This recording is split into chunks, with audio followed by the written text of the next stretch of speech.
Muy buenas tardes, bienvenidos. Es importante lo del etiquetado frontal, que no se ha podido votar por la falta de quórum. Vamos a estar en ese tema, naturalmente. La renuncia de Jayton de Nolasco, que es uno de los hechos salientes de esta jornada, por más que uno podía especular que esto iba a suceder y que ya hace un tiempo uno tenía, en función de lo que decía el doctor Darío Villarroel, la idea de que iba a pasar. Pero indudablemente la conmoción se produjo desde la medianoche de ayer, aproximadamente, cuando un hombre enloqueció y promovió un hecho policial terrible, con 2 muertos, él mismo incluido, una persona que tomó de rehén, que al parecer era un amigo de mucho tiempo, y 3 policías que fueron heridos.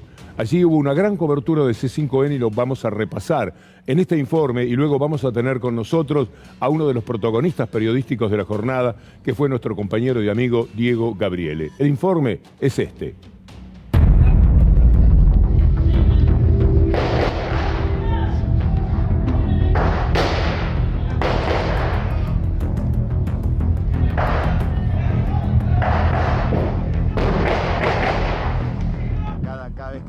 Respondía con tiros y bueno, el fiscal dio la orden de entrar. Una situación, como decíamos, una posición infranqueable.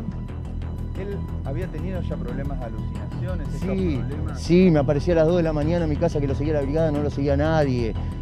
Sí, tenía alucinaciones de los extraterrestres, sí, pero... ¿Había hablado que estaba armando para una guerra? No, eso no. Durante toda la noche todas las cosas fueron negativas, ninguna positiva. Nuestra psicóloga, la más experta, determinó que estaba en un delirio paranoico totalmente descontrolado.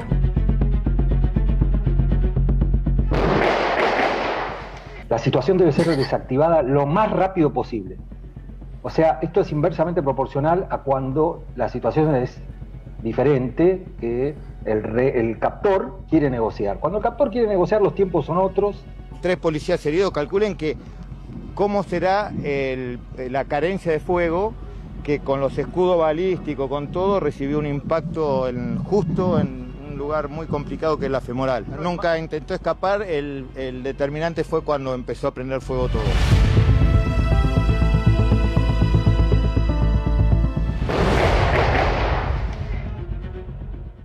Fue impresionante. Daniela Gian está en un club donde trabajaban víctima y victimario de este episodio. Daniela, muy buenas tardes.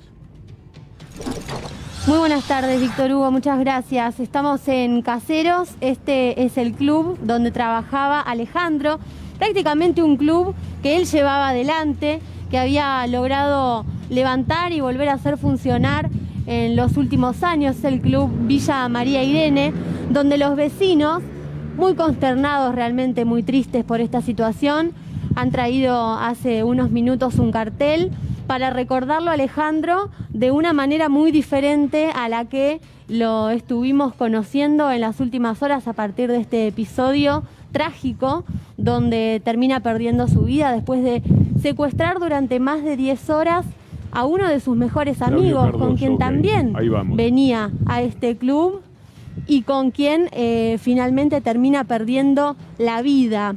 Estamos con Rodrigo, que es un joven acá vecino de este club, lo conocí a Alejandro y además, Rodrigo, anoche fuiste testigo de cómo empezó toda esta secuencia. Sí, básicamente estuve pasando por la zona y nada, se escuchaba, vine a una cuadra los tiros y bueno, ya estaban todas las calles cortadas y no te dejaban pasar por ningún lado. Yo había pasado por una de las cuadras ahí de Tejedor y me había dicho uno de los policías que no se podía pasar y que más o menos habían tirado más o menos, hablemos de 150 tiros. ¿A qué hora era esto? Y eso era de las 11, casi 11:30, a eso de la noche.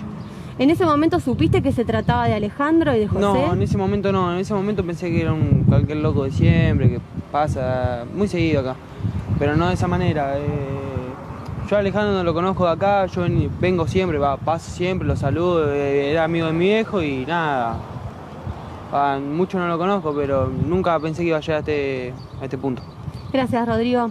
El testimonio de Rodrigo es muy similar a lo que dicen muchos vecinos de acá, Víctor Hugo. No pueden creer esta situación. Conocen a otro, Alejandro, están muy sorprendidos con la cantidad de armas que tenía, con esta situación que no le encuentran explicación y que realmente deja consternado a todo un barrio, al barrio en este caso de Caseros. Daniela, una persona muy querida entonces, esa consternación tiene que ver con la perplejidad que todos tienen ahí.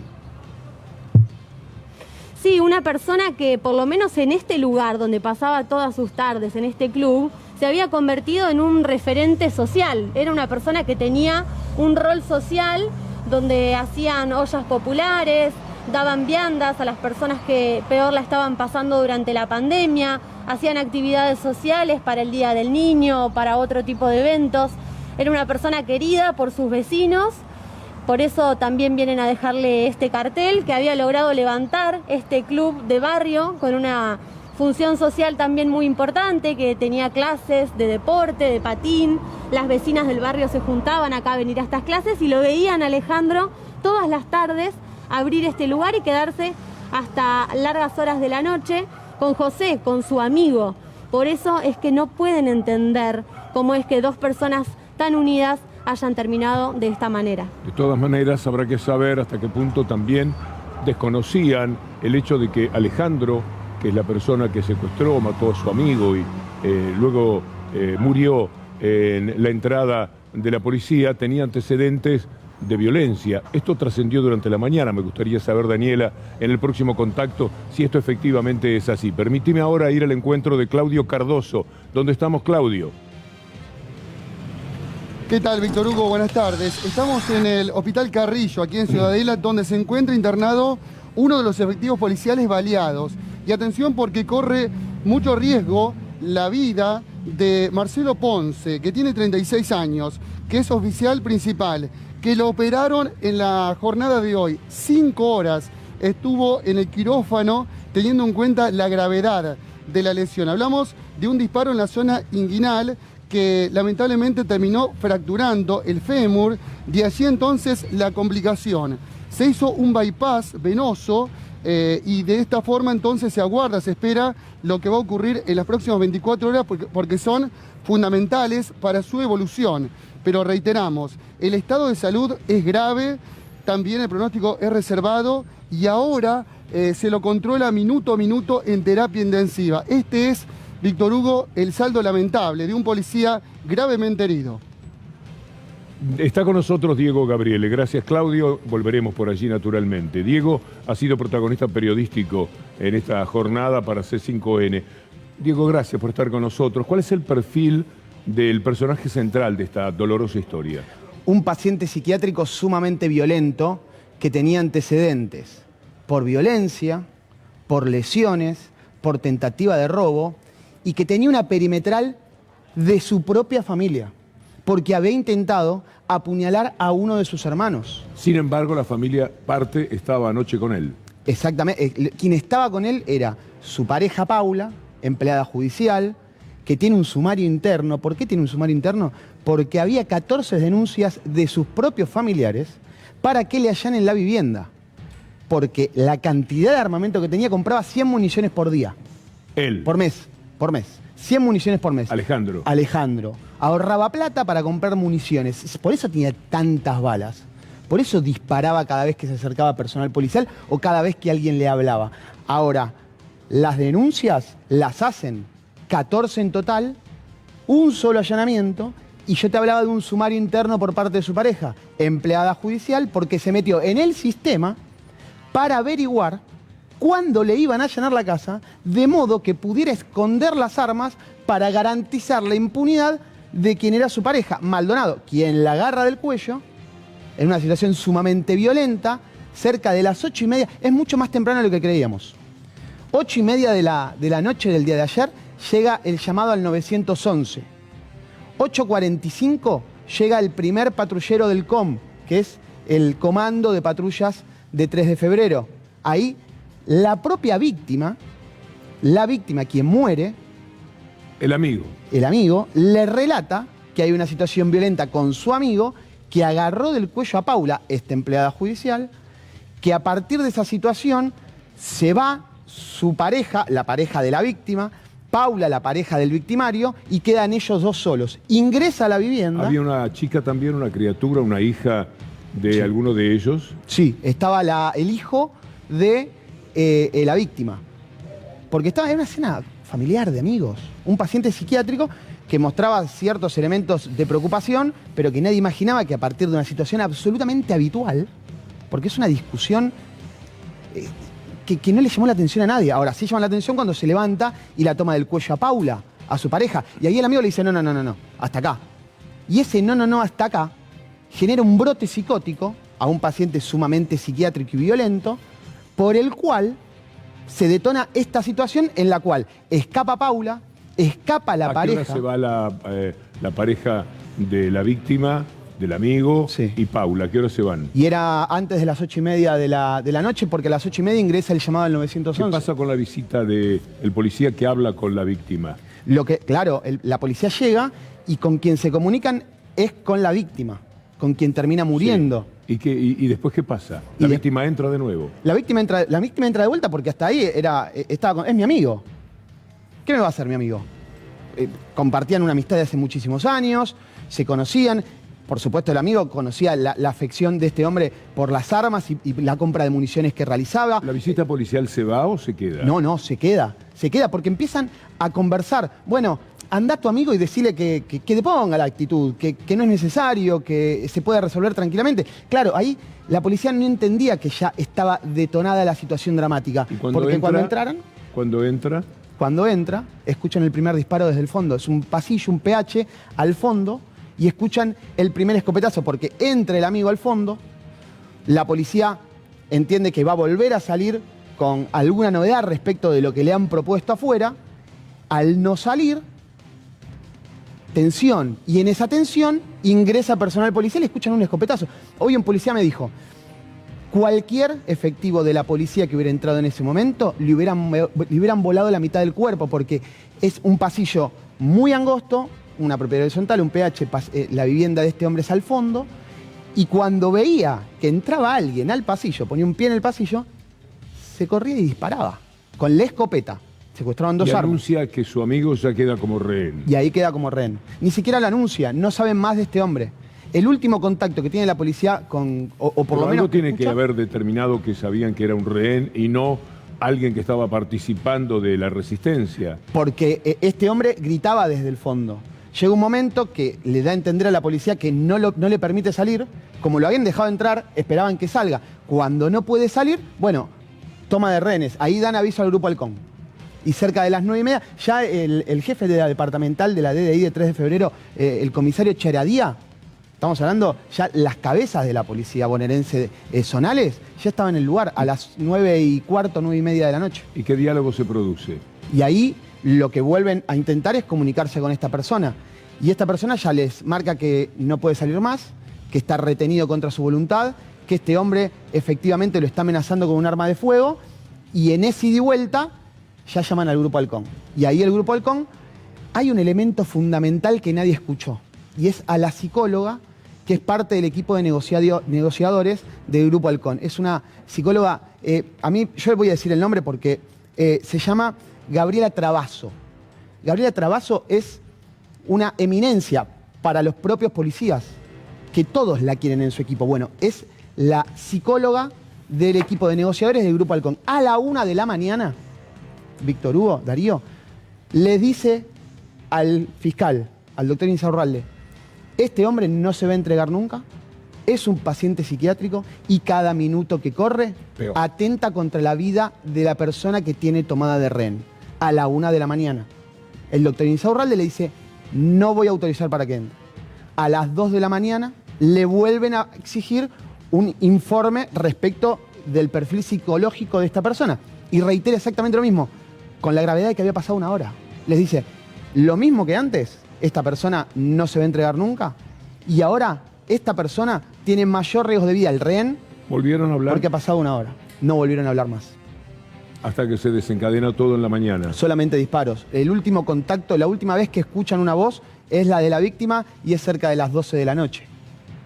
No hubo más contactos, solamente disparos. Nos detenemos ahí. Déjame ver con Rafa Palavecino cómo está la situación ahora en esa zona. Rafa, buenas tardes. Buenas tardes, Víctor Hugo. Finalizan los peritajes en el domicilio donde se produjo toda esta situación que describe nuestro compañero. Nosotros estamos en Tejedores San Martín. Todavía hay una cuadra y media a la redonda, custodia de policía, que es la División Especial Departamental, Grupo de Acción Departamental. Estaban terminando los peritajes porque estaban realizando el cotejo de las balas en el interior. Habían removido ya los cadáveres, los llevaron con destino a la morgue judicial de Lomas de Zamora. Según se determinó, el rehén llevaba muerto entre 6 y 7 horas, tenía al menos un disparo. Se secuestraron 2 armas en la escena, una pistola calibre 9 milímetros y una escopeta calibre 12.70. Quedaron a disposición de los peritos de Gendarmería Nacional, que es la fuerza federal que está a cargo de esta investigación.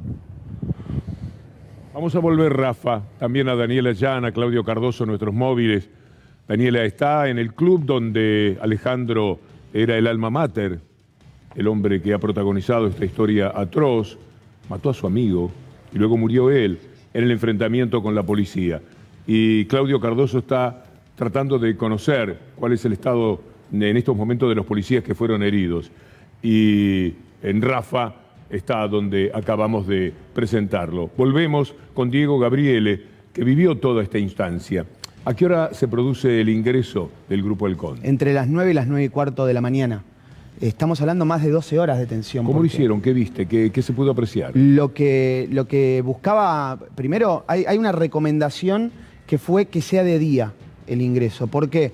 Porque tenían miedo de, ante la falta de luz, no poder distinguir a la víctima del victimario. Es decir, no poder distinguir a José de Maldonado, de quien lo tenía retenido. Ahora, nadie se imaginaba que ya lo había matado. Estaba la presunción, de hecho Berni, el ministro de Seguridad de la provincia, dice, nosotros sabemos que no está en buen estado.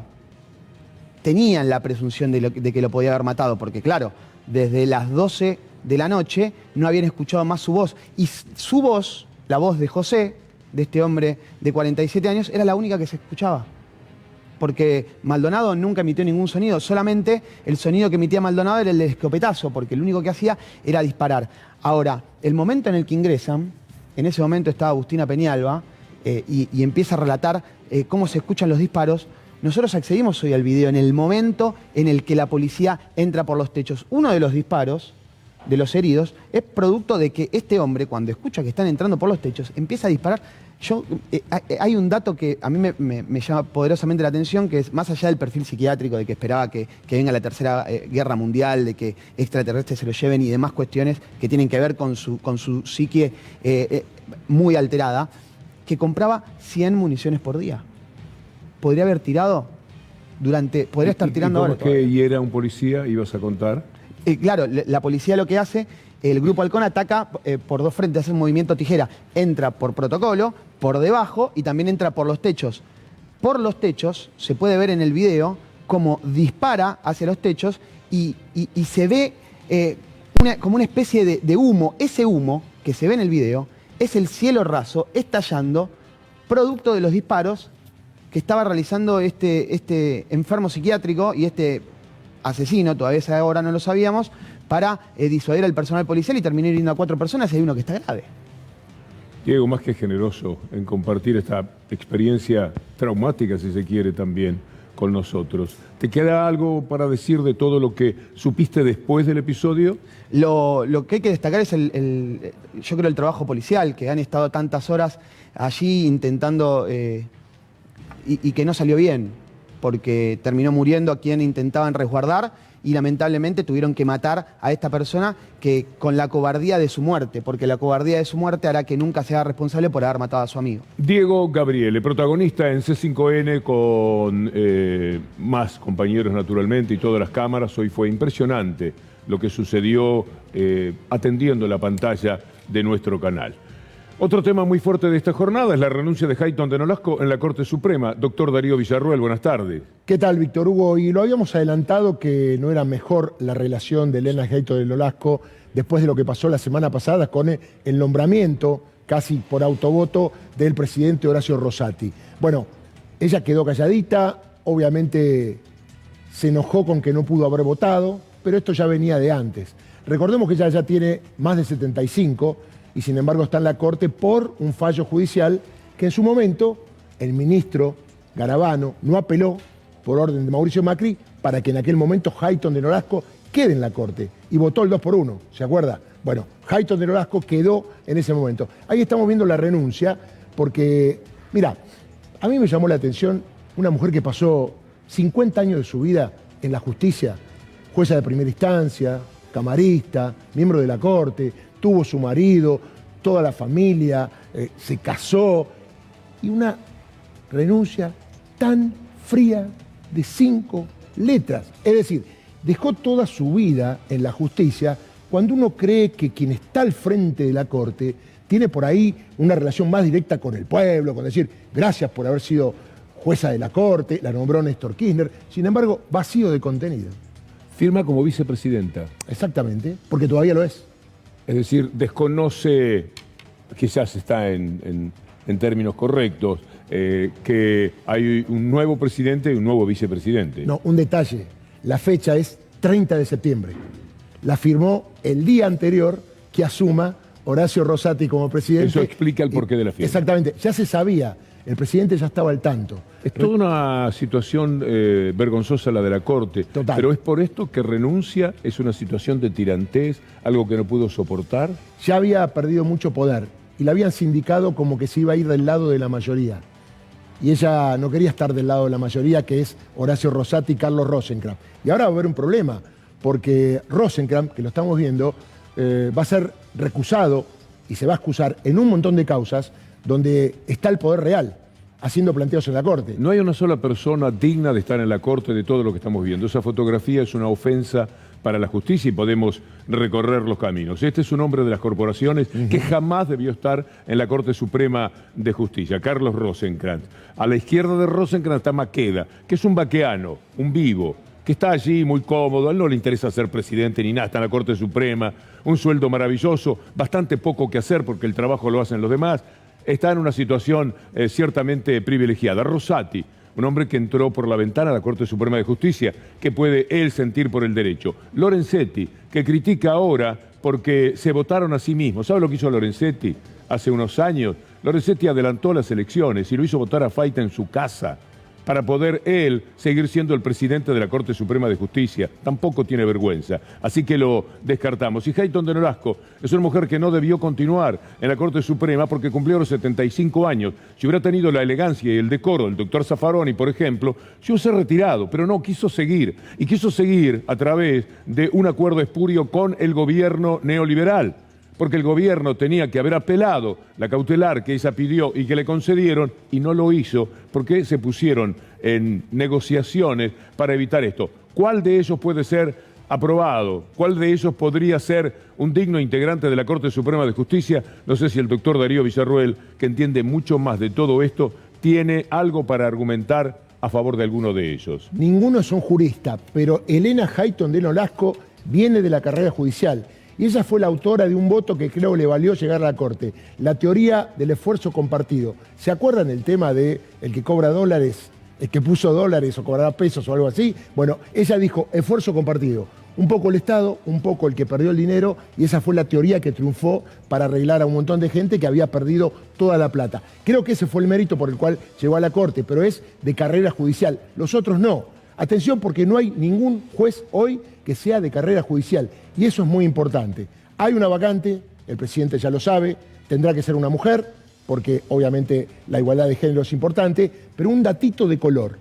Hay una denuncia penal que tiene Ariel Lijo, donde se está exigiendo por parte de quienes hicieron la denuncia que no se acepte la renuncia de Elena Hayton de Nolasco, porque se está investigando lo que vos dijiste recién. Aquella tramoya para demorar el tema de la posible apelación del gobierno de Macri para que la Corte revise el tema si podía seguir siendo jueza, y ahí está Carlos Rosenkrantz como imputado, Germán Garabano como imputado, Ariel Lijo es el juez, y te digo algo, ¿sabes quién es el fiscal que instruyó la investigación? Carlos Stornelli. Yo qué te dije, que en la justicia se van acomodando. Ahora que están en la mala, Carlos Stornelli le tocó por turno ser fiscal de esta causa. Y se está investigando y está avanzado por qué Rosenkrantz escondió el expediente que era de Schiffling, que era alguien que se jubiló y que teóricamente pudo irse como correspondía porque tenía 75 años. Es una noticia de último momento que, atención, le piden al presidente que no acepte la renuncia y que haga lugar al juicio político que le han pedido a Elena Jaito de Nolasco en el Senado de la Nación. No nos va mejor para poder hacer un comentario con la ley de etiquetado frontal. Vamos a repasar lo que ha sucedido hoy y luego charlaremos con el doctor Jorge Rashid, notable luchador y conocedor de este tema. Estaba el presidente de diputados esperando la presencia de los integrantes de la oposición, allí están las bancas vacías. La oposición estaba detrás de una cortina mirando qué era lo que sucedía y después en el patio, allí entretenidos, para no dar el quórum después que sus compañeros del Senado habían votado la ley de etiquetado. El poderosísimo lobby, el bochornoso lobby que se puede hacer, en realidad, como siempre decimos, más que del poder, por lo menos quien les habla, se refiere a los sometidos. Los sometidos de la política estaban habilitando que el lobby prosperara y el lobby estaba reclamando que no se votase la ley de etiquetado porque a las empresas no les conviene por múltiples motivos. Vamos a escuchar un poco lo que sucedía. Torello Pablo. Ausente. Torres Ignacio. Ausente. Diputada, si quiere entrar al recinto puede, ¿eh? No hace falta filmarlo de afuera. Tener algunos tuits, en el momento que sea pertinente los vamos a compartir, llevados por Federico Ferro como todas las tardes. Está con nosotros, les decía, el doctor Jorge Rashid. Bienvenido, ¿cómo le va? ¿Qué tal? ¿Cómo le va? ¿Qué tal, Darío? ¿Cómo andan? ¿Qué le parece todo esto? Primero, déjeme, Víctor Hugo, gracias por invitarme, decirle que esos 4 jueces varones deberían ser juzgados criminalmente por la denegación del DNU de cuidado de vida que sacó el presidente de la Nación y que provocó 46.000 muertos en 3 meses, cuando habíamos tenido 56.000 muertos en un año. Este DNU, hecho fundamentalmente judicial por Schiaretti y Larreta, y esta gente que hoy no quiere el etiquetado, indudablemente fue avalado por 4 jueces que no van a trabajar porque le tienen miedo al virus y mandan 16 millones de personas al espacio público a contagiarse. Doctor, usted se caracteriza porque es duro, lo vemos en las redes sociales. Soy firme, va. Y fue muy duro con la Corte, lo acaba de decir. ¿Usted Sí, quiere sí. el juicio político para la Corte? Yo quiero que los juzguen criminalmente, no sé, yo no entiendo demasiado de juicios, no soy leguleyo, pero creo que cualquier persona que da de baja un DNU es una ley, ¿no es cierto, Darío? Totalmente. Bien, si es una ley, la da de baja, que es una ley para el cuidado de vidas, y esa baja provoca miles de muertos, tiene que ser juzgado, de alguna manera o de otra. Hay mucha gente que juega a favor de la muerte, doctor Rashid. Por ejemplo, tenemos otra vez discusión por las vacunas pediátricas. ¿Qué me dice de eso? Ay, qué dolor de cabeza. Mire, hay 2 sociedades que yo respeto fundamentalmente, la Sociedad de Pediatría y la Sociedad de Médicos Generalistas. Hay que decir, por si no lo sabe todavía, que la Sociedad de Pediatría, la Argentina, ya se expresó en los términos que uno esperaba. Sí, obviamente conozco porque además tuve un exabrupto que pido disculpas porque los mandé muy lejos, entonces, porque esto fue una agresión más. Le decía que esas 2 asociaciones son las que respeto porque hacen atención primaria de la salud. ¿Nombró la de pediatría y la otra? Médicos generalistas. Bien. Pero tiene una diferencia. La de médicos generalistas en todos sus congresos, a los cuales yo voy, no acepta la promoción de ningún laboratorio. Y la Sociedad de Pediatría, como el resto de las sociedades, todas tienen auspicio de laboratorios importantes, farmacéuticos internacionales y nacionales. Es decir, están todos muy enganchados con los sistemas de poder. Permítame poner este título en pantalla que dice que la Sociedad de Pediatría, lo pueden poner, Federico, dio por saldadas las dudas. ¿Qué dudas tenía si la ANMAT se había pronunciado? ¿De qué dudas están hablando que están saldadas y en que entonces ahora sí se puede ir a la vacunación de niños? No me convence eso. Eso es lo que yo planteé ayer, que me hizo saltar la cadena, obviamente.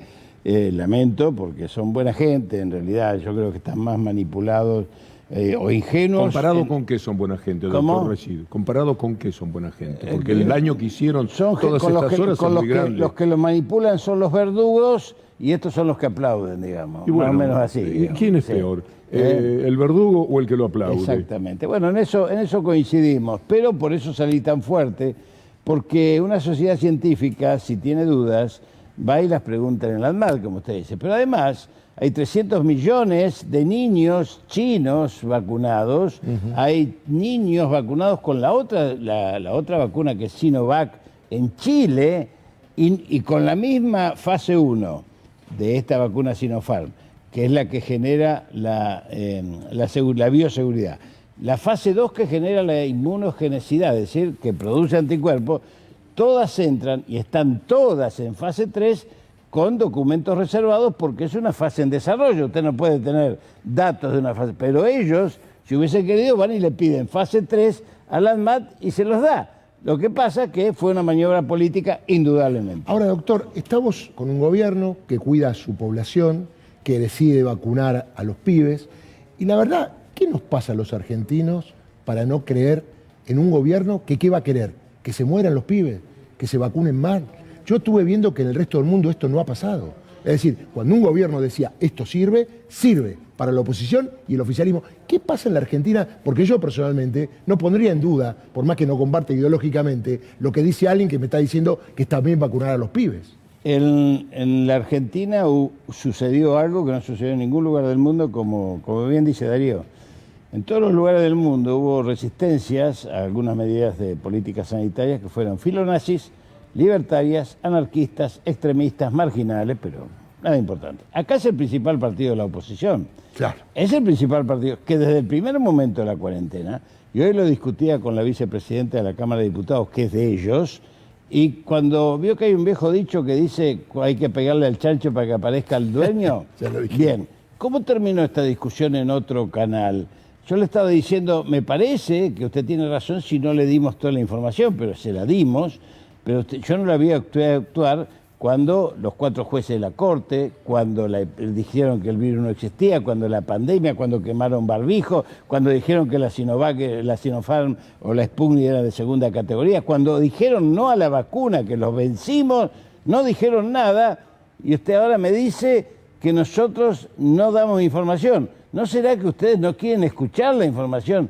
Me dice, sí, pero ustedes tampoco quieren escuchar porque hay 14 millones de vacunas Pfizer que las hubiésemos tenido en diciembre. Entonces yo le dije, mire, ningún país del mundo tuvo 14 millones de vacunas Pfizer. Pero el problema es que no hay evidencia que pueda convencer a un imbécil. No, claro. No hay manera. Decían los griegos que cuando se instala un mito, nunca puede haber respuestas racionales. Solamente el silencio y la propia agenda propositiva, ¿no? Sí, y mirar para adelante y seguir haciendo las cosas como se deben hacer, Comparto. que es un poco el procedimiento que se eligió para este caso, pero el daño es inconmensurable. Yo no puedo creer lo que están haciendo ahora con ese tema de las vacunas. Hay gente que trabaja para los dueños de los medios que dice, yo no voy a vacunar a mis hijos con esta situación. Y le están transmitiendo esa inseguridad a muchísima gente, a muchos padres y madres que dicen, ¿y entonces yo qué hago? Y los pediatras, Víctor Hugo, son unos seres amorosos, son realmente lo mejor que tiene la medicina y tiene una altísima incidencia sobre la familia, porque el bebé no habla, entonces la incidencia que tiene el pediatra se convierte en eso del médico hegemónico que nosotros queremos derrotar y indudablemente pasa por la derrota del modelo médico hegemónico. Cuando hay muchas más miradas, la salud comunitaria obviamente mejora, pero tiene una gran incidencia, por eso nos dolió tanto, porque fue el mayor golpe a las políticas sanitarias de todas las que han instrumentado hasta ahora estos verdaderos enemigos. No se me vaya, doctor Rashid, vamos a tomar contacto con Lautaro Maislin. ¿Dónde estás, Lautaro? Víctor Hugo, ¿cómo va? Muy buenas tardes para vos, para todos los que están en el piso, los que están en su casa viendo la pantalla de C5N. Estamos en Parque Centenario. En este momento Javier Milei, el candidato a diputado libertario, está dando una charla de economía y estamos con alguien que está en su lista, Ramiro Marra. Ramiro, bueno, ¿cómo estás? Buenas tardes. ¿Qué sienten de que haya gente que se acerque a apoyarlo, a escuchar la charla de Javier? Estuviste vos también un ratito esperando a que llegue Milei. Muchas gracias primero por venir. Lo que estamos haciendo es un ciclo de charlas, que lo que termina haciendo es un curso de economía, donde Javier se especializa, que es en teoría monetaria. Él es profesor universitario, tiene más de 15 libros escritos, y lo que estamos haciendo es brindándole esto a la gente. Ramiro, hay un tuit de Javier de hoy que dice: último momento, me cuentan por la cucaracha que el Steve Jobs falso y el encargado de campaña negativa ha ordenado plantarme merca en el auto para mostrarme como loquito merquero. El responsable a cargo es un viejo dirigente de la zona del Torito. Espero desistan ante este aviso. ¿Qué quiere decir este tuit? No soy bueno por los acertijos. No tengo la capacidad de Javier para los acertijos. Es un acertijo. ¿Está dirigido a alguien del gobierno de la ciudad? No lo tengo idea. Me está preguntando, es un acertijo, no soy bueno para los acertijos. No sos bueno para los acertijos. Sí, hay cientos de tweets de Javier. Javier es un tipo, es el político nuevo, porque no es un clásico político, no es un político tradicional, que más influencia tiene en las redes sociales. Es lógico que con todos los tweets que pone y todo, genere ruido cuando pone un tweet, por lo que representa. El que fue quien lo tuiteó. ¿Considerás como Javier Milei que el mejor economista de la historia fue Domingo Cavallo? ¿De la historia de Argentina? ¿De la Argentina? De la historia de Argentina. Fue un muy buen ministro, Domingo Cavallo. ¿Qué te gustó de Domingo Cavallo? Consiguió la estabilidad. Lo que pasa es que la confusión a veces hay que una cosa es ser el mejor y otra cosa es ser perfecto. La perfección es muy difícil de alcanzar. A veces esa es la discusión. Yo no sé si hubo otro que haya sido mejor que Cavallo. Cavallo hizo que la moneda argentina se estabilice y que la economía argentina crezca. ¿Qué análisis haces de los insultos de Javier Milei hacia Horacio Rodríguez Larreta? Pero eso ya pasó como hace un mes y medio. Es la primera vez que tengo la posibilidad de entrevistarte. No, bueno, pasaron un montón de cosas. Podemos hablar del excelente resultado que hicimos. Además de felicitarte por el excelente resultado, ¿qué opinas de los insultos hacia Rodríguez? Creo que lo más importante de todo es que vamos a pasar al kirchnerismo y lo vamos a dejar en tercer lugar. Y que eso va a ser historia. Somos un espacio nuevo, de gente nueva, que está haciendo historia. Nunca pasó en la historia argentina. ¿Y por qué no te contesto lo que me sigue de los insultos? Porque no creo que es importante. Porque de eso son cuestiones que pasaron en algún momento. ¿Considerás que ya pasó? Ya pasó, ya está, no es un tema para sacar de vuelta y traerlo, ya está, o sea, nosotros estamos construyendo un espacio que está haciendo historia, o sea, no le podemos sacar importancia. ¿Y basado en qué? En esto estamos planteando acá, ideas liberales. El resto de los espacios políticos no tienen idea de lo que están haciendo. Gracias, Ramiro, y vamos a seguir hablando con la gente. Gracias por recibirnos. Víctor Hugo, no sé si quieren que sigamos hablando con la gente. Esas eran las palabras de Ramiro Marra, que es candidato a diputado. Muy bien, por el partido de Lautaro, vamos a estar nuevamente por ahí. Hacemos. Vamos a estar otra vez por ahí en un ratito más. Son tantos los temas al mismo tiempo, pero este es el ritmo de la hora impuesto por nuestro conductor Federico Ferro. Quiero recomendarles una película a los seguidores de Netflix. Mira, este muchacho, seguidor a su vez de Milei, se llama Je suis car. Es una película de Netflix interesante. El doctor acá está cabeceando, entonces sabe de lo que estoy hablando. Son jóvenes que van hacia la derecha y es bueno entender, jóvenes europeos en este caso, qué hay, qué los mueve, qué los conduce. Si pueden, los que son de ver de vez en cuando alguna película de Netflix, me permito recomendarles esa. Ahora le voy a preguntar al doctor por qué lo veo cabecear. Antes quiero presentarle al doctor Rashid y a ustedes y al doctor Darío Villarroel un tuit que marca claramente cuál es el temperamento con el que se hacen las cosas hoy día por cierta gente en la Argentina. Francisco Sánchez es diputado, ¿verdad?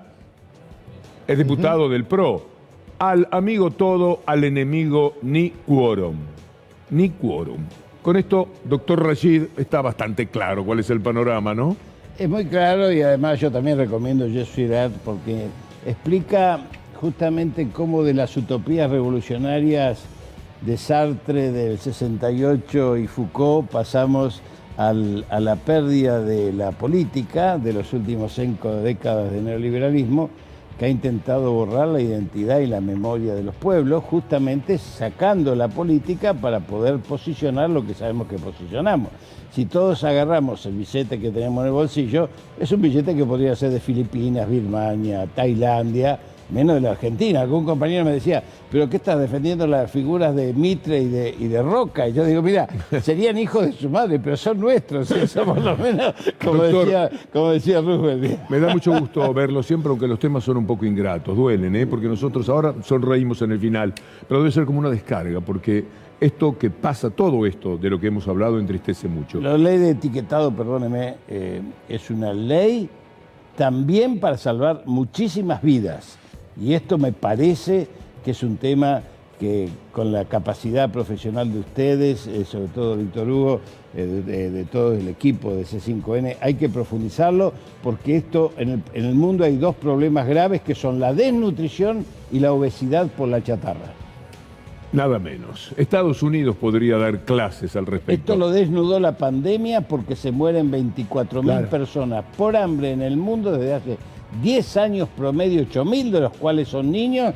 La Sociedad de Pediatría no salió nunca y obviamente nunca hubo una declaración de pandemia por eso. Doctor, muchas gracias. El Gracias doctor a Jorge ustedes. Rashid. Nosotros vamos a hacer una pausa. Está por hablar Alberto Fernández en La Rural.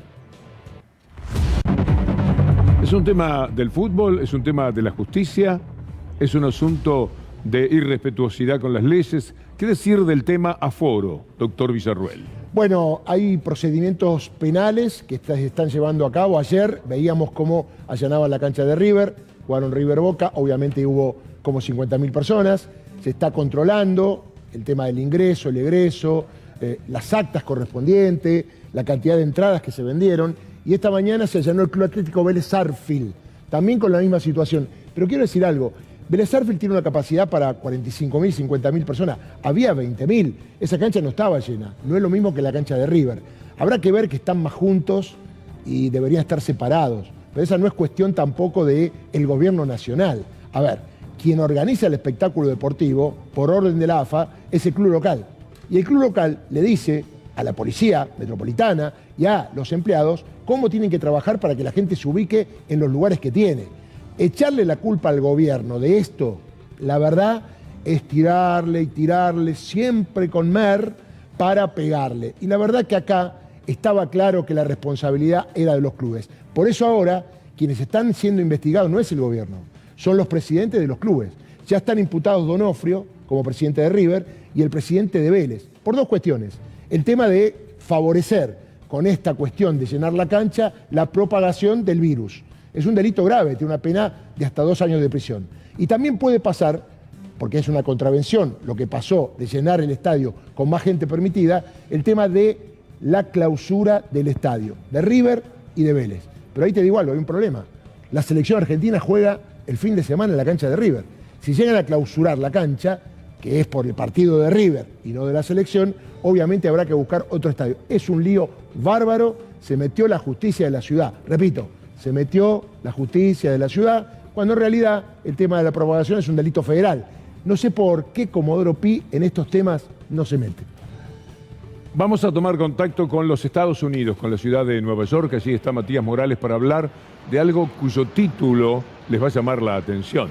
Entra en default la economía, el gobierno de los Estados Unidos. Matías Morales, muy buenas tardes.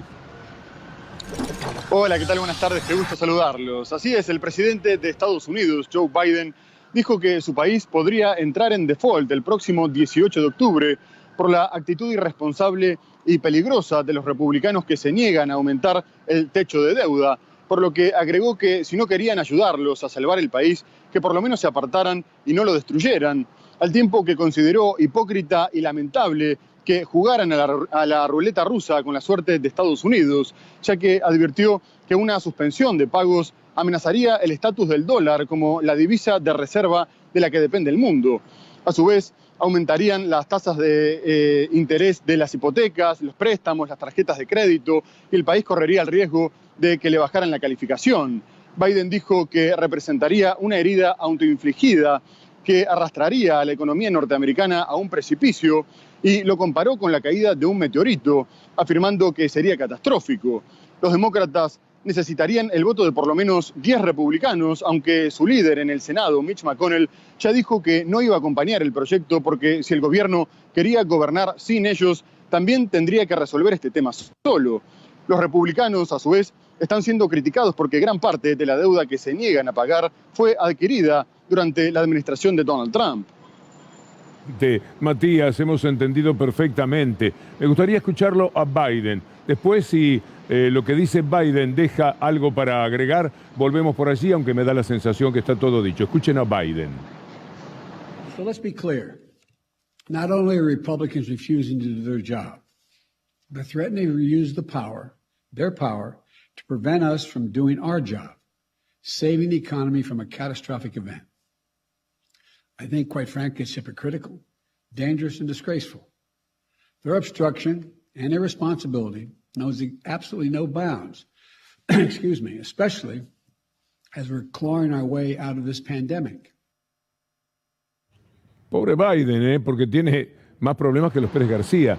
en este momento. No solo lo del default, sino también lo de la vacuna.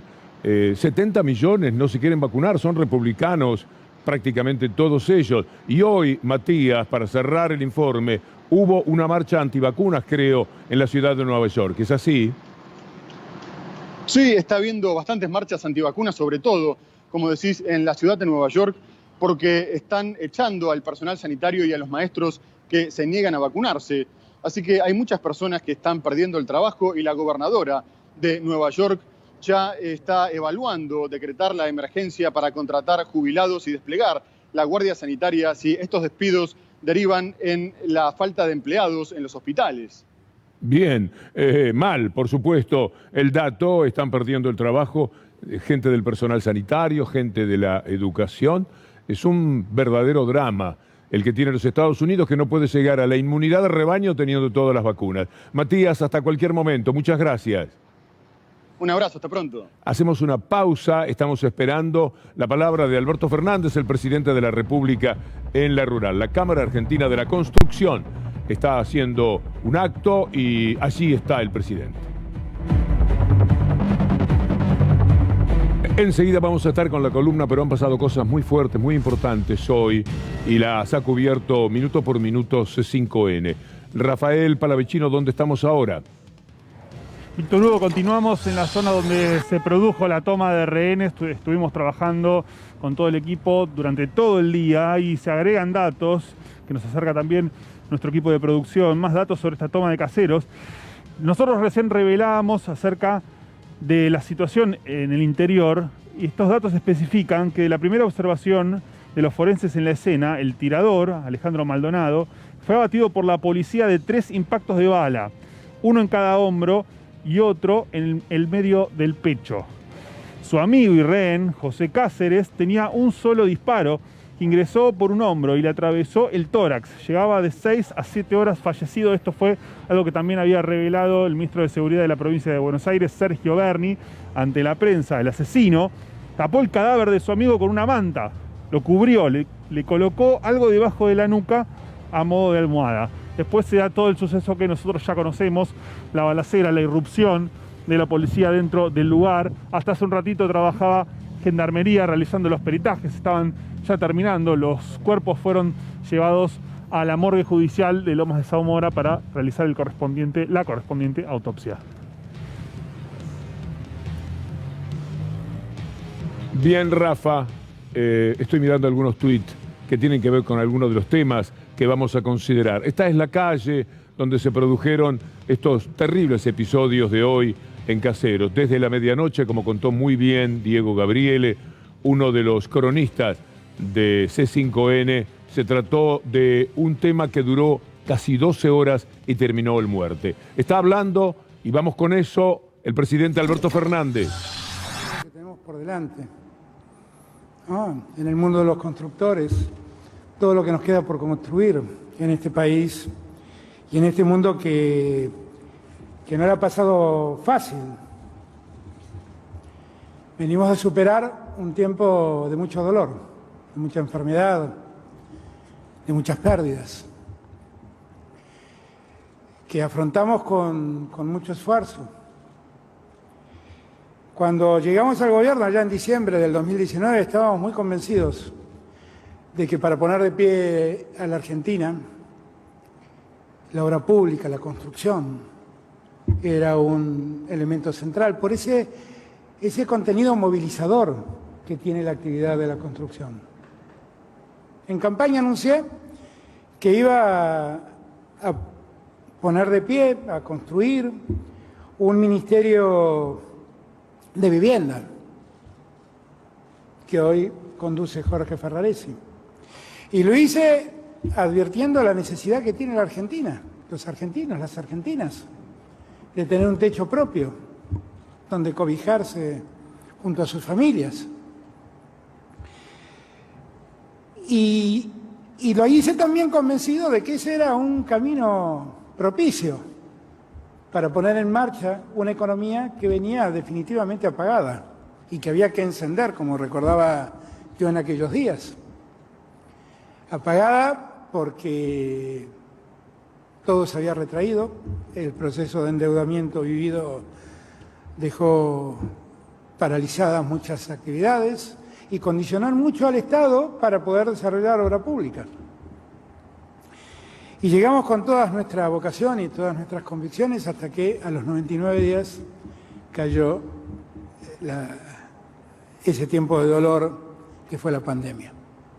Aún así, desde el año pasado empezamos a trabajar fuertemente con la obra pública, porque la verdad es que la Argentina es un país muy grande y en verdad necesita de la obra pública muchos sectores, muchos espacios geográficos del país para poder garantizar el desarrollo. Y empezamos a trabajar. Y los resultados son un poco los que acaba de mencionar el presidente de la Cámara, que tienen que ver con una inversión que aumentó desde parte del Estado, con la creación de nuevos puestos de trabajo, pero que necesitamos que hoy recuperen un vigor, una fuerza que la Argentina necesita para terminar de ponernos de pie. Ustedes que ahora que la pandemia ha pasado, la pandemia volvió a instalar entre nosotros algo que yo quería superar aquel 10 de diciembre del 2019, que era la confrontación y recuperar el diálogo y recuperar espacios de encuentro. Bueno, la pandemia nos volvió a ponernos en veredas diferentes, a volver a confrontar. Tanto dolor y tanta pena tiene que habernos servido para pensar un mundo de otro modo y para pensar, ustedes que son constructores, en ver cómo construimos ese mundo hacia adelante. Me parece que lo primero que tenemos que construir son puentes. El primer puente que tenemos que construir es el puente hacia el diálogo, hacia el consenso. Allí hemos trabajado mucho, junto a la Cámara de la Construcción, en el Consejo Económico Social. Y hemos logrado definitivamente avances importantes, muy importantes. Porque estamos convencidos que la Argentina del futuro se construye a través del diálogo y se construye escuchándonos.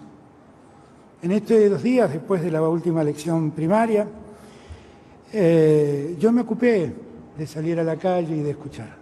Porque es tiempo de escucharnos, de terminar con los gritos altisonantes y aprender a escucharnos entre nosotros para saber qué nos pasa, porque hemos vivido una época muy conmovedora, también en lo afectivo, también en lo personal. Y es bueno escuchar. Es bueno escuchar. Escuchando uno advierte percepciones que otros tienen y uno no tuvo. Y es tan necesario ponerse en el lugar del otro y en los zapatos del otro para saber cómo caminar más seguros hacia el futuro. Tan importante. Y me dio a escuchar a vecinos, hombres y mujeres comunes, algunos trabajadores de la construcción estaban en esos encuentros, para ver exactamente cuáles son las expectativas que de inmediato deben ser atendidas. Escuchar y gobernar. A escuchar y gobernar, yo le digo que sí. Y le digo que no a la idea de encerrarnos, a la idea de creer que podemos gobernar sin escuchar al otro. Le digo que no a la altisonancia del diálogo. Le digo que no al ruido que solo que se queja y llama a la queja. El presidente de la República hablando en la Cámara Argentina de la Construcción, en esta convocatoria muy especial, apelando al diálogo, a la construcción de puentes. Algo tenemos para decir después en el transcurso de nuestra columna sobre el diálogo, justamente en un día en que el diálogo ha tenido un estrepitoso fracaso, considerando lo que han hecho con el quórum para votar la ley de etiquetado frontal. Es un ejemplo muy claro de que ellos, la derecha, no dialoga nunca y que el gobierno siempre tiene un propósito conciliador. ¿Le va bien con eso? Uno a veces hace un análisis un tanto pesimista de esa actitud. Dialogar, construir puentes, suena muy bien. es muy grato, pero del otro lado son feroces. Son feroces los políticos que representan a las corporaciones de la derecha, que no ceden un palmo, jamás. Entonces el diálogo solo sirve cuando se hace lo que ellos dicen. Jamás cuando se proponen las cosas positivas, que desde el gobierno, indudablemente, uno lo escucha a Alberto Fernández y mejor buena voluntad no se puede tener. Vamos a ir a nuestros temas, empezando porque justamente el capitalismo exige que cuando se tiene el poder político se lo use fuertemente, porque de lo contrario, el poder real, creado, generado por el capitalismo para su propia defensa, le pasa por encima. El capitalismo es salvaje. Miren ustedes, los republicanos en los Estados Unidos, lo que están haciendo en estos momentos, miren esta información, pasan por encima de todo. Joe Biden aseguró que sin acuerdo con los republicanos, Estados Unidos puede entrar en el default.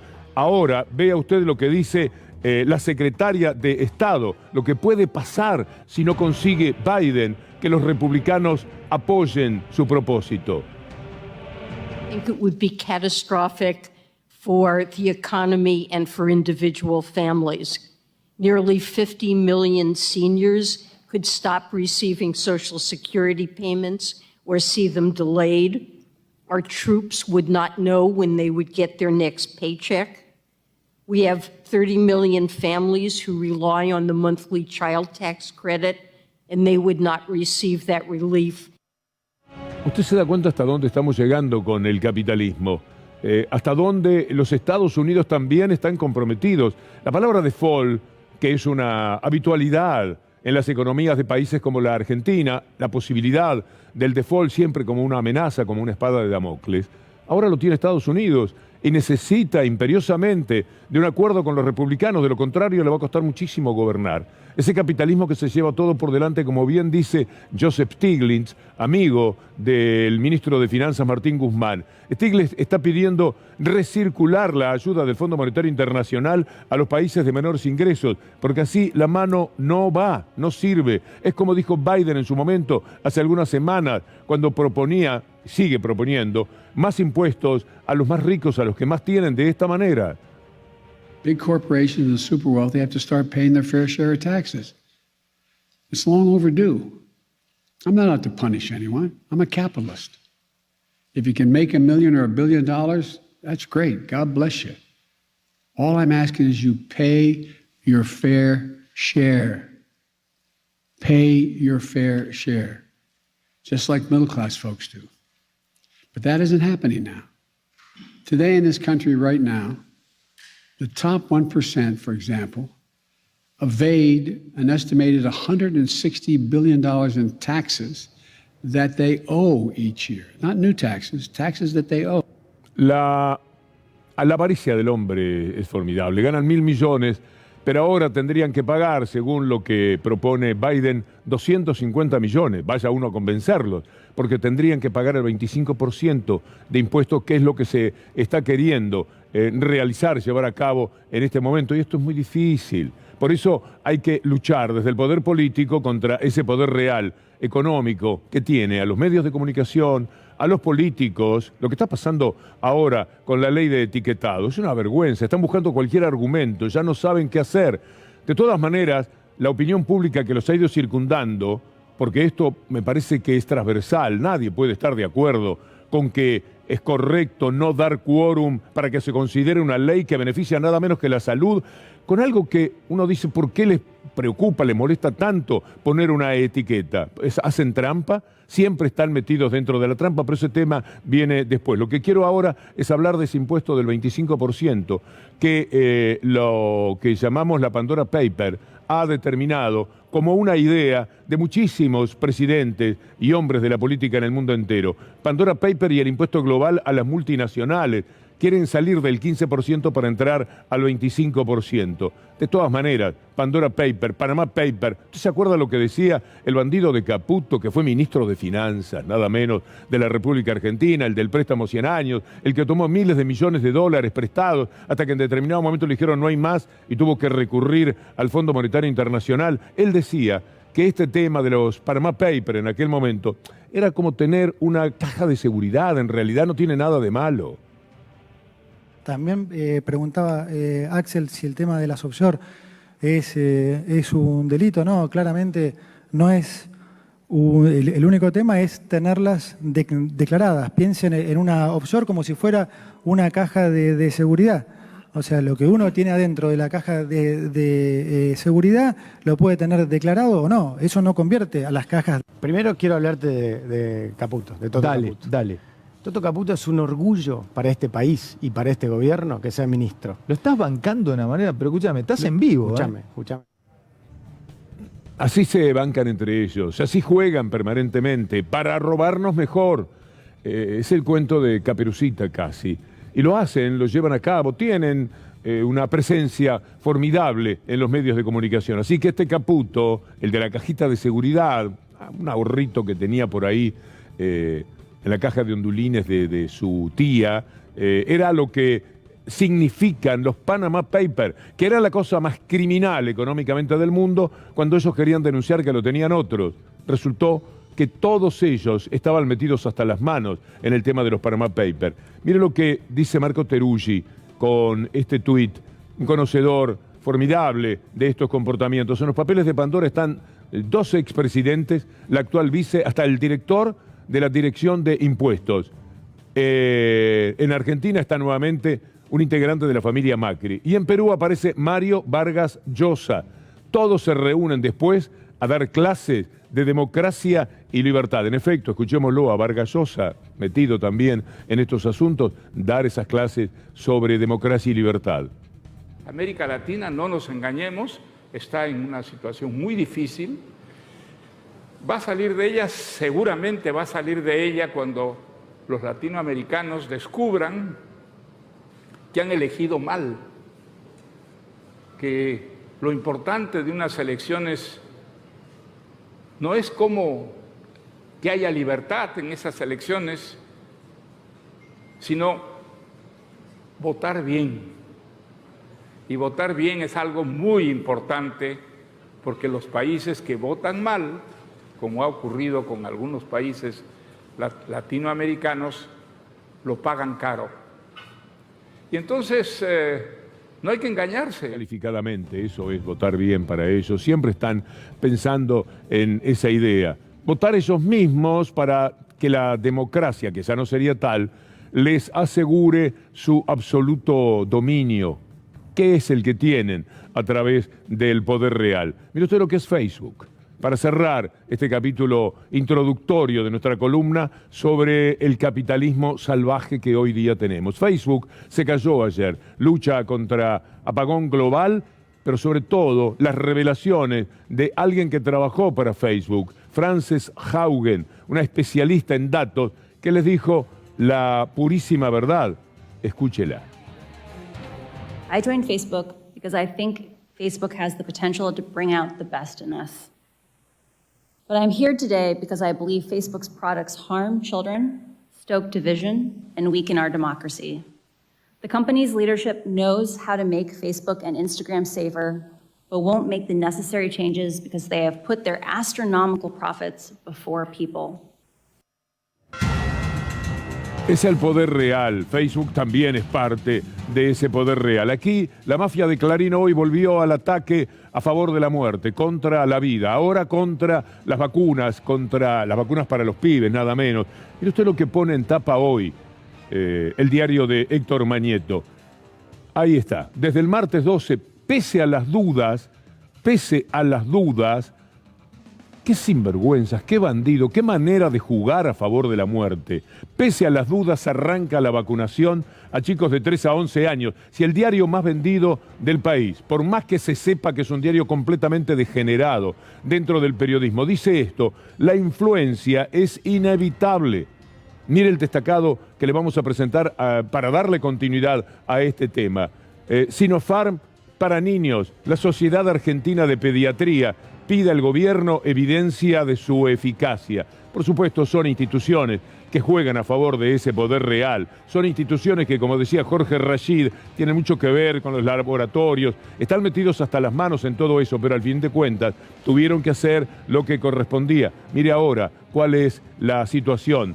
la Sociedad Argentina de Pediatría dio por saldadas las dudas, las que le permitió a Clarín poner en tapa dudas sobre la vacunación de los niños. La verdad es que no se encuentra a alguien como la gente. Mire lo que hacía un tal Tabag, un doctor, Omar Tabag, contra la vacuna, jugando desde Mitre, desde Clarín, desde La Nación Más, lo que hacía el personaje.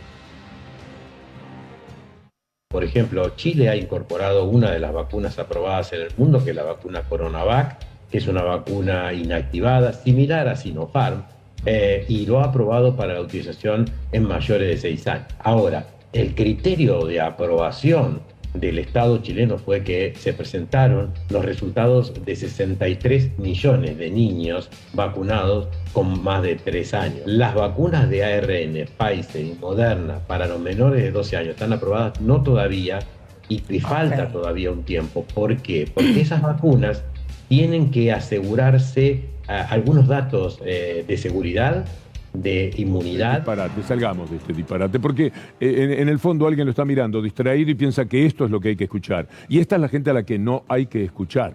Basta que tengan presencia en esos medios absolutamente infames, deformadores de la verdad, para saber a qué están jugando. Y está jugando muy mal. Mire lo que dice la Sociedad Argentina de Pediatría hoy.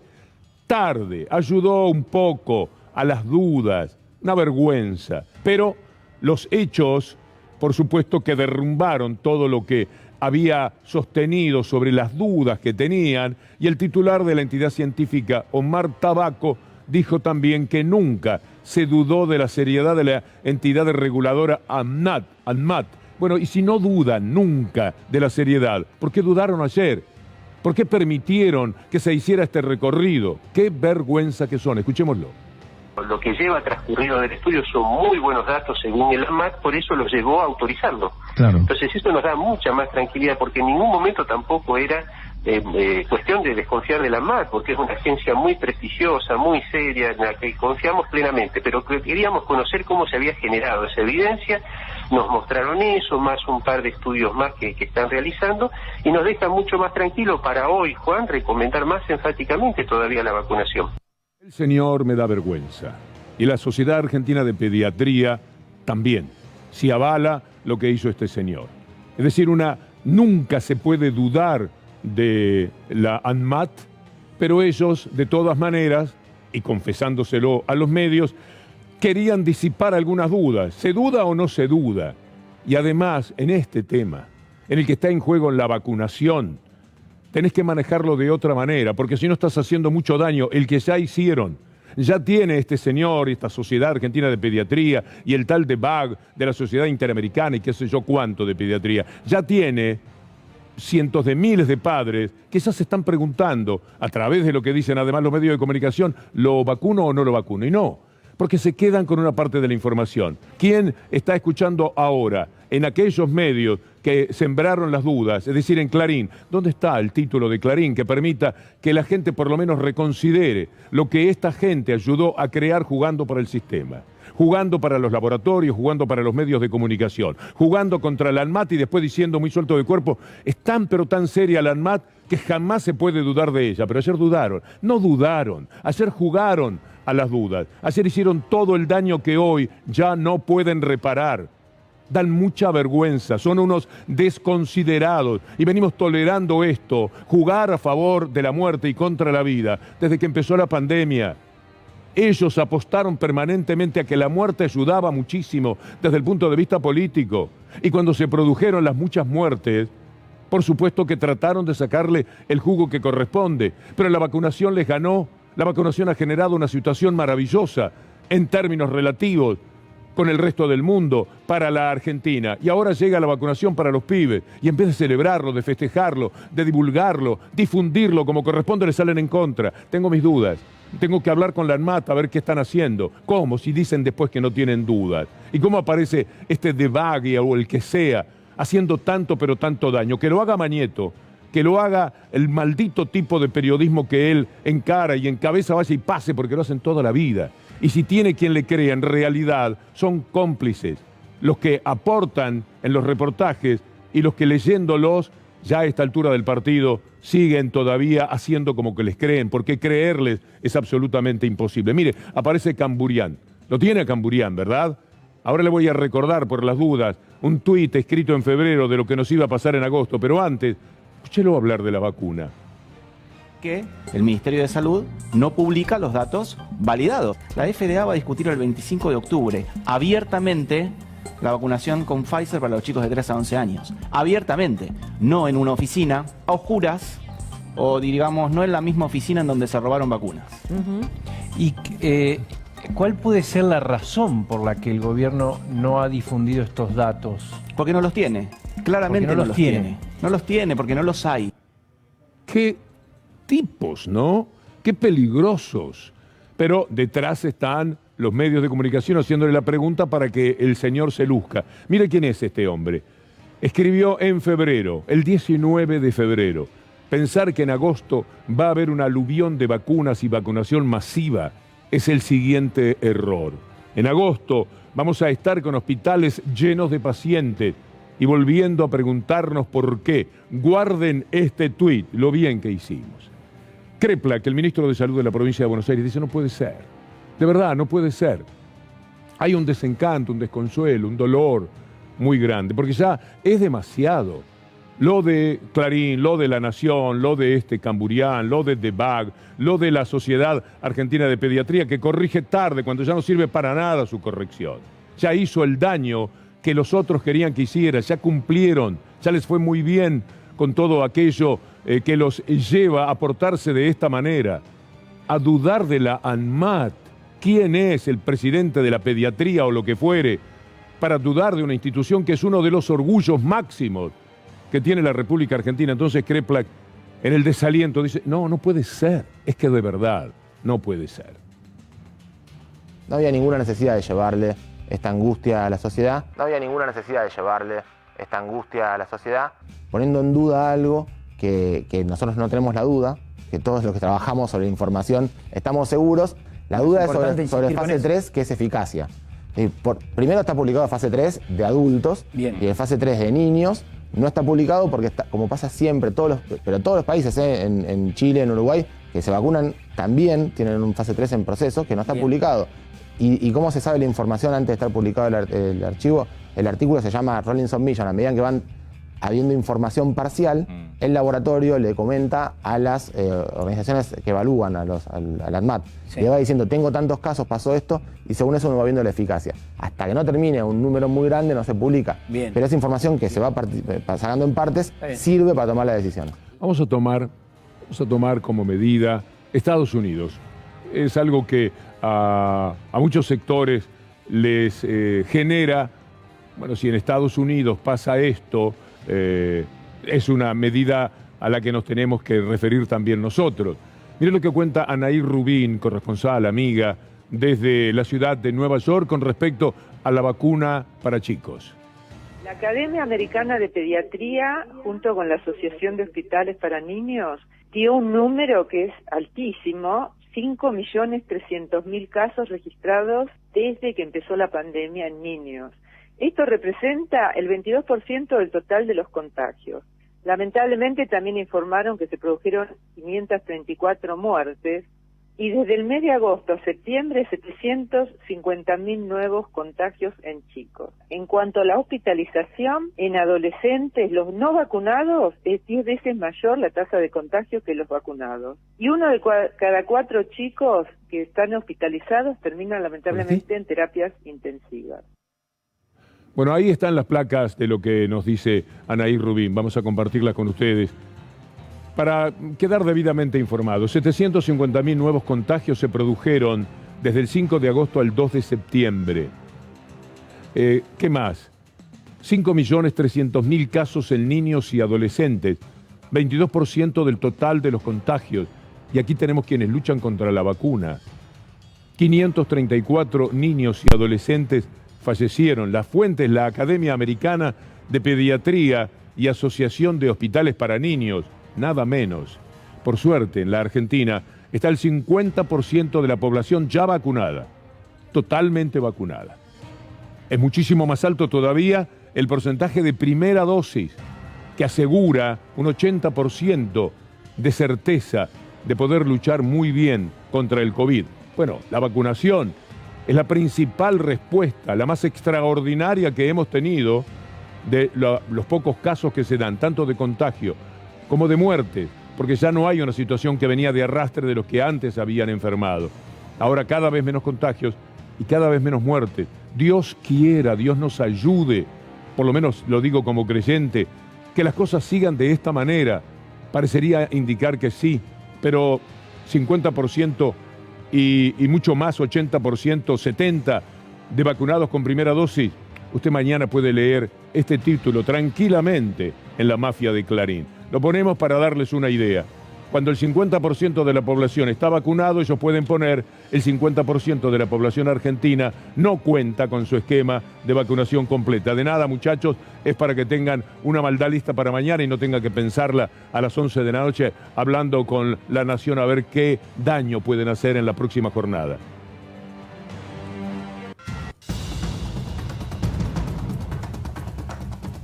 Pero por supuesto, todo es una lucha muy grande contra estos intereses. Y no hay que cansarse.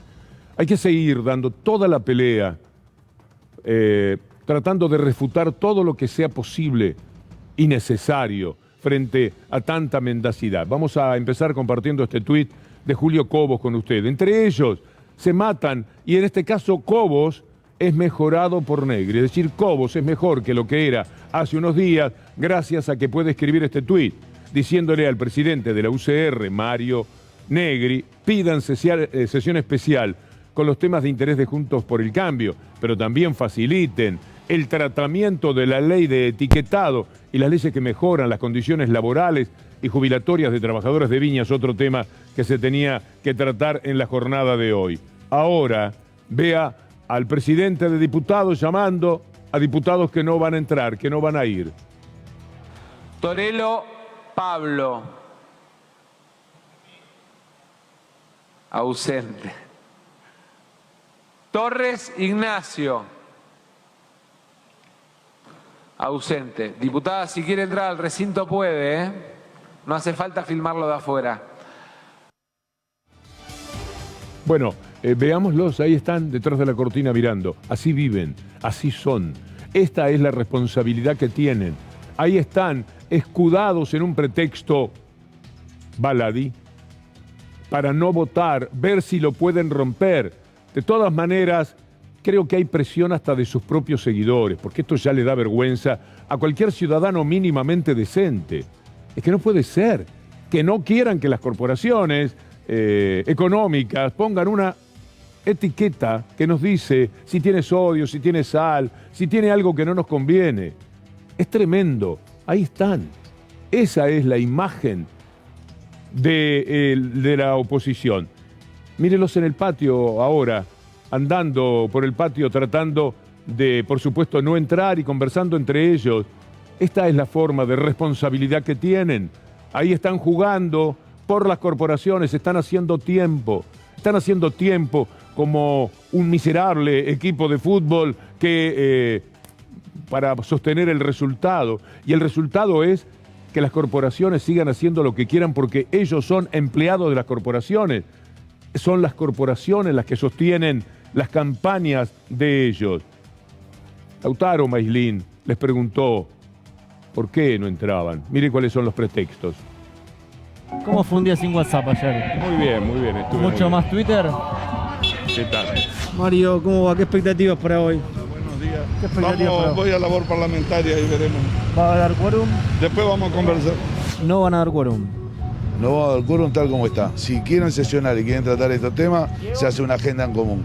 Y la agenda en común significa otros temas que para nosotros también tienen urgencia. La posición nuestra en general es a favor de las leyes que se van a tratar. Lo que pasa es que nos hubiera gustado que pudiéramos incluir otros temas en la sesión de hoy. ¿Cuál es la importancia del día de hoy? ¿Va a haber quórum? ¿No va a haber quórum?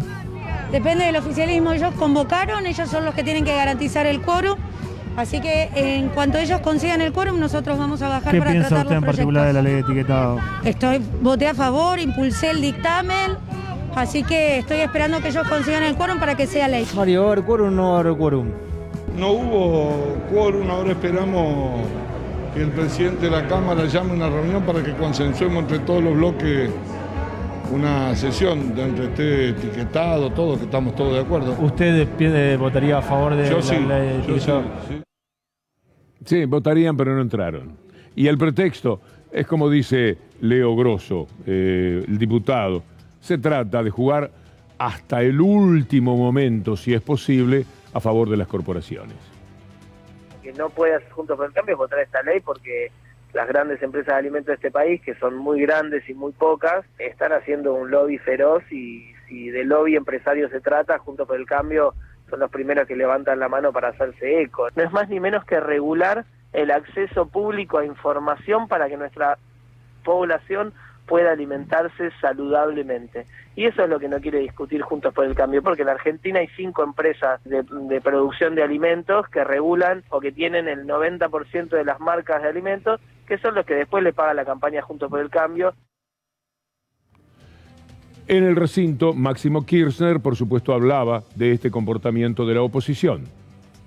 La mejor de las buenas voluntades, entendiendo siempre los resultados electorales, pueden ser a veces favorables o adversos. Pero le puedo asegurar que nosotros sabemos perder y por eso también después sabemos ganar. Lo que han visto hoy es cómo se comportan cuando apenas en unas pasos pudieron obtener un resultado favorable. Vuelven a ser los mismos de siempre. Vuelven a ser los que endeudaron el país. Vuelven a ser los que en este Congreso en el 2010 votaron el 82% móvil, pero cuando fueron gobierno entre el 2016 y el 2019, lo único que hicieron fue recortar los saberes de los jubilados y las jubiladas con la reforma previsional. Vuelven a ser lo mismos de siempre. Narda Lépez, tan conocida y apreciada, se manifiesta también desolada por ese triunfo del lobby sobre la salud pública. Todo esto ya está aprobado. Ya no hay duda al respecto de que la ley funciona. Se probó en otros países, en los países donde ejecutó funciona, en otros países donde una ley similar está como andando hace tiempo, se modifica. Los índices de la salud pública mejoran, la gente se informa. Entonces lo que van a elegir ahora no es si la ley es buena o mala, van a decidir, van a proteger a los niños o van a proteger los intereses de las empresas que encima pueden reaccionar, cambiar su fórmula, no es tan grave. Es tan simple y al mismo tiempo tan doloroso, ¿no? Que planteen las cosas de este modo, que no sirvan ni siquiera para esto, solo sirven para apuntalar los intereses de ese poder real, de lo que son verdaderamente representantes. Mira lo que pasa en muchísimos países del mundo con esta ley que la Argentina quiere impulsar, que es igual, por otra parte, a la chilena. Veamos un destacado que habla de muchísimos países, la ley de etiquetado frontal en el mundo. El proyecto replica esquemas similares que se aplican en Chile, en Uruguay, en Perú, en México.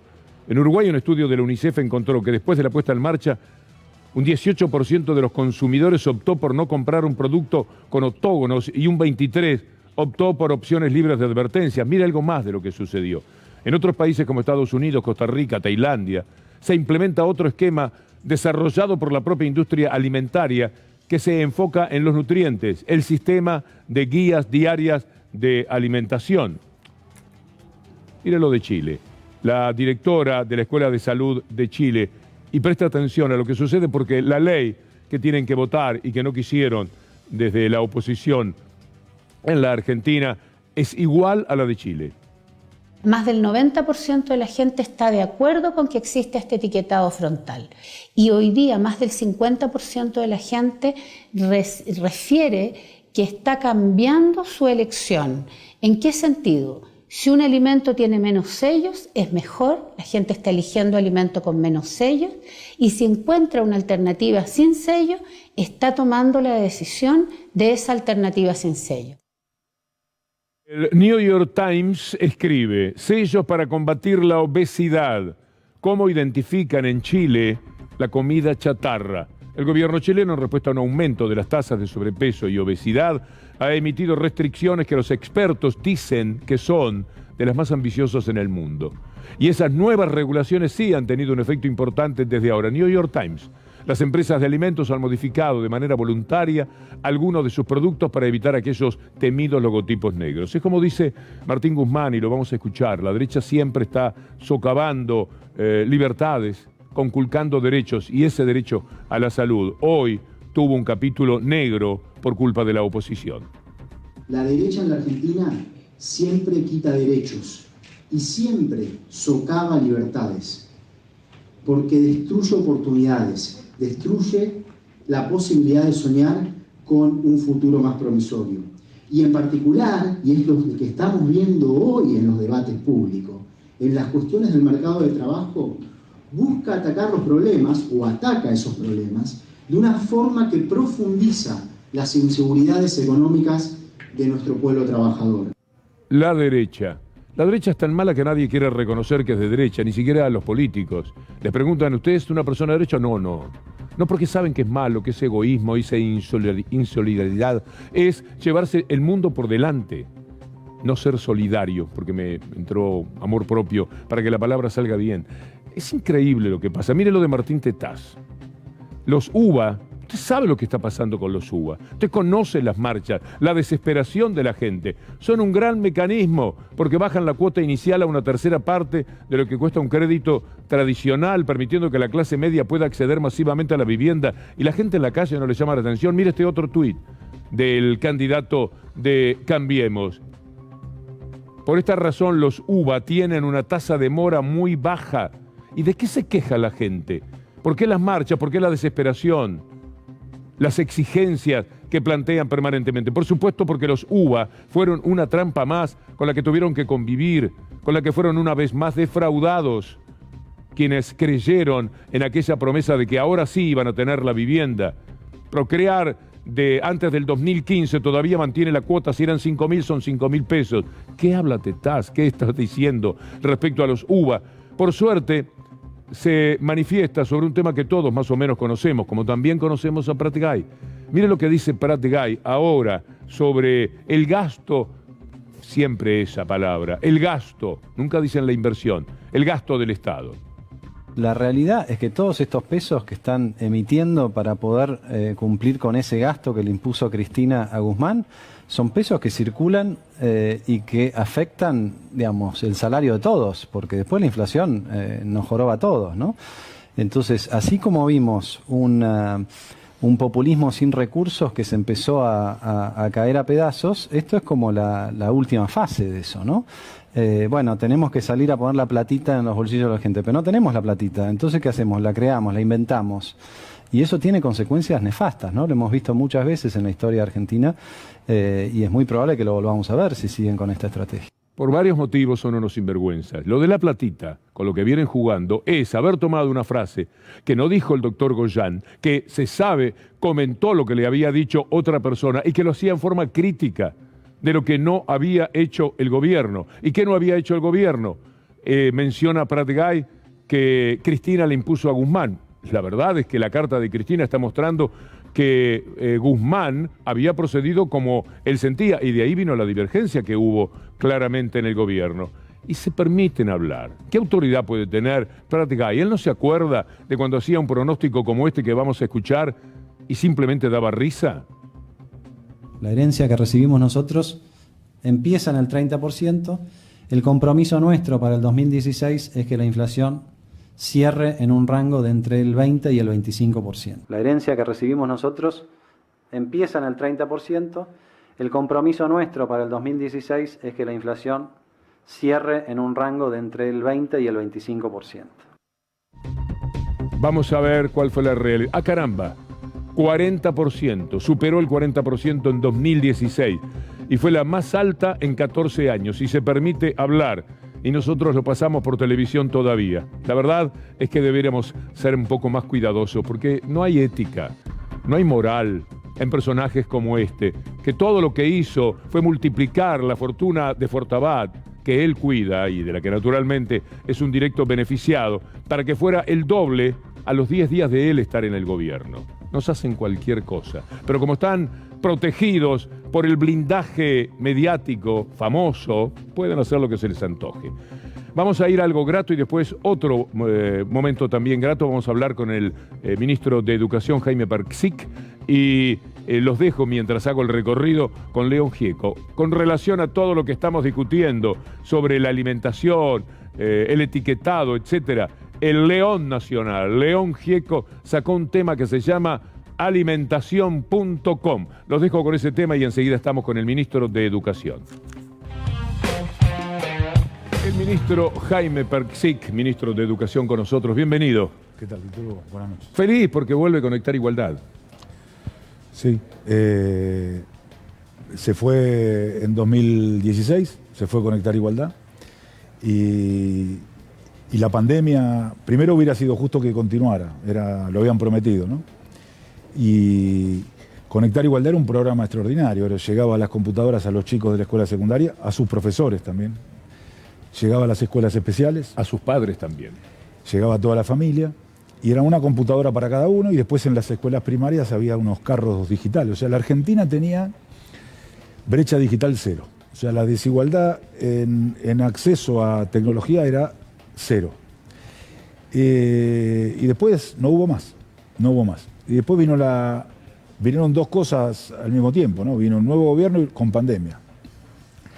Y bueno, el año pasado Nicolás empezó con el proyecto de comprar las computadoras, se empezaron a comprar, se están distribuyendo, empezamos la semana pasada en La Matanza, en Morón, hoy estuvimos en Hurlingham, en San Martín, pero están distribuyéndose en todo el país. Y la idea es este año llegar a todos los chicos del primer año de la escuela pública secundaria, a primero, segundo y tercero de las escuelas secundarias rurales, y estamos comprando para el año que viene poder ir a tercero y a primero de la secundaria, porque los chicos de segundo la van a tener, que es la que van a tener este año. Y bueno, esperamos que eso apunte a disminuir también una desigualdad muy grande que hay en nuestro país, una desigualdad que además es injusta. La desigualdad es objetiva, pero nosotros creemos que además es injusta. Y tiene que estar ahí el Estado para avanzar en eso. La máquina es un instrumento de igualación, ¿no? Es eso. Ministro, ¿cómo vio el tema de la presencialidad, el debate, las idas y vueltas? Que se haya tomado el tema de los chicos en el colegio como parte de una campaña electoral para pegarle al gobierno. Bueno, Víctor Hugo mostraba algunas cosas, ¿no? De contradicciones en el discurso, de contradicciones entre el discurso y la realidad, entre lo que hacen y lo que dicen, entre lo que dicen y lo que hacen, entre lo que dicen y lo que dicen, entre lo que hacen y lo que hacen. La educación no es importante para Cambiemos. O mejor dicho, la educación es importante como discurso para todo el mundo. Todo el mundo dice la educación, la educación. Sí. Pero la educación, lo digo entre comillas, es muy cara. Hay que invertir una gran cantidad de recursos para poder garantizar educación igualitaria, federal y buena. Y ellos bajaron, la verdad que el desfinanciamiento que tuvo la educación en su gobierno, que lo tiene en la ciudad, pero que lo tuvo a nivel nacional, fue brutal, ¿no? Bajó el último año de Cristina Fernández, se había invertido el 1,66, la Nación, el 1,66 del PBI en educación. Y el último año de Macri fue 1,12 del PBI, ¿no? Entonces, la brecha asegura dominación. Por eso ellos, en el mundo entero, el capitalismo, procura que haya una brecha muy grande, porque si solo ellos se educan, solo ellos pueden gobernar. Yo le digo a los chicos siempre, ¿no? Cuando vamos a las escuelas, que hay que estudiar, porque alguien estudia. Y si no estudian ellos, los hijos de los trabajadores, alguien estudia. Y si no estudiamos, estudiar es coproducir conocimiento, es coproducir una nueva realidad. En la universidad es eso, es coproducir conocimiento. Y si no lo producimos nosotros, alguien lo produce. Y nosotros lo que hacemos es vivir con el conocimiento que producen otros. Ahora los otros lo produjeron mejor, lo produjeron antes, saben por qué lo produjeron. Entonces nos parece que ahí hay una clave, ¿no? Estimular a estudiar, es una clave de un buen gobierno, ¿no? Ministro, usted tenía un programa de radio hasta hace poco, Desde el Conocimiento, sí. Yo lo escuchaba domingo a la tarde en Radio 10, y usted hablaba mucho de las facultades, de las universidades, sí. Y ponía énfasis que le daba pena abandonar el programa, porque en realidad ahí se hablaba del trabajo que se hace y no se muestra. Recién decía de dónde tienen que surgir los nuevos dirigentes. Cuando Raúl Zaffaroni cumplió 75, fuimos todos al UNSAM, y la idea de él, para que cambie la justicia, decía, los jueces, abogados, peritos tienen que salir de las barriadas populares. Cuando esto ocurra, va a cambiar la justicia. ¿Hay algo de esto? Sí, bueno, yo, por ejemplo, lo dice siempre el rector de la Universidad de Moreno, ¿no? Una universidad popular del conurbano, que van chicos que son los primeros de la casa, que van de la familia. También es interesante contar, ¿no? Cuando en nuestras universidades del conurbano lo tienen que ver, es emocionante, va la familia a inscribirlo. En las universidades grandes va la familia cuando se recibe, ¿no? Salimos con el diploma. En las universidades del conurbano es como que logran meter uno de ellos en la universidad y van a festejarlo. Y él me dice, nosotros hay 25.000 alumnos, 25.000 estudiantes, me dicen, no, el conurbano va a cambiar de verdad cuando todos estos chicos sean profesionales, sean intendentes, sean los médicos, sean los arquitectos, los abogados, los profesores. La educación como un valor, doctor, incluso cuando por distintas circunstancias no se puedan recibir. Cualquier persona que ha transitado por la universidad tiene mucho más acceso al trabajo y a la calidad de trabajo que aquel que nunca entró a la universidad. Por supuesto. Y por eso es tan importante también todo lo que hacen de extensión las universidades, ¿no? Cuando van los chiquititos de 6 años a la universidad, aunque no estén haciendo una carrera, pero van a hacer talleres de música, van a hacer experimentos, van a hacer deporte, van a hacer danza, van a hacer arte, están entrando a la universidad. La universidad es una institución muy grande, ¿no? Para reducirla a un profesor hablando y los chicos en el asiento. La universidad tiene investigación, extensión, tiene docencia. Por eso fue tan importante que la universidad fuera a la gente. Por supuesto. Por supuesto. Entonces, cuando uno ve es un chico a los 6 años, entra desfachatadamente a la universidad es su segunda casa, se mueve con comodidad, ese pibe, esa piba tiene claramente la posibilidad de que va a seguir una carrera universitaria. Y de ahí a la universidad, eso es algo que nosotros soñamos siempre, ¿no? Y la pertenencia, ministro. Por supuesto. Ser parte. La comunidad universitaria es eso también, ¿no? Son ministro, todos esos chicos y vecinos que van a la universidad. Con el tema de que los chicos vuelvan a clase o no vuelvan a clase, estoy en ese tema porque fue el debate, hubo un fallo de la Corte que se metió en el tema de Capital Federal, si usted quiere, no reconociendo el AMBA y dándole facultades a Rodríguez Larreta para hacer lo que quiera con la educación. ¿Esto lo ve bien, lo ve mal?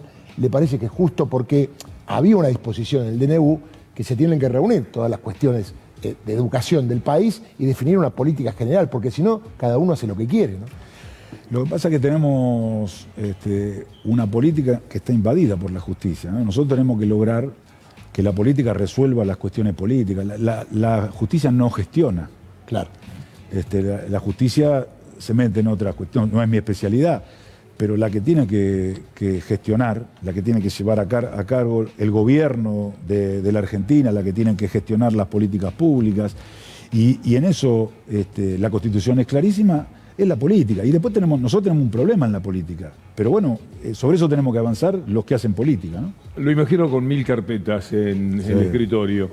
¿Cuál es la que más acaricia? ¿Cuál es el sueño para el año que viene, para el desarrollo de su gestión?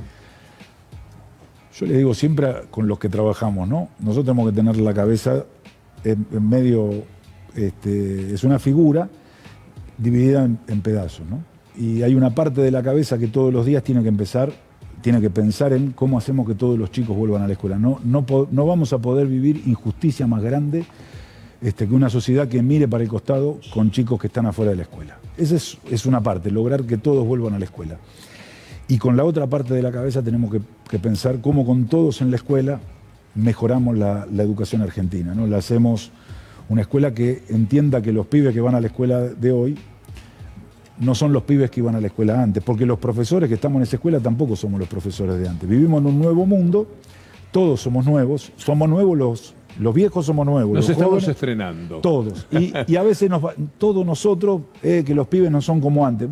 Bueno, nosotros tampoco somos como los de antes. Ministro, Yo le agradezco muchísimo este contacto, que no será el único, porque de estos temas nosotros sentimos la obligación cotidiana de hablar. Muchísimas gracias. Un gusto y un honor, Víctor Hugo. Hacemos una pausa. Gracias. Y ya estamos con ustedes para el final del programa. Ya anda por allí Gustavo Silvestre con todo el equipo para llevar adelante Minuto 1.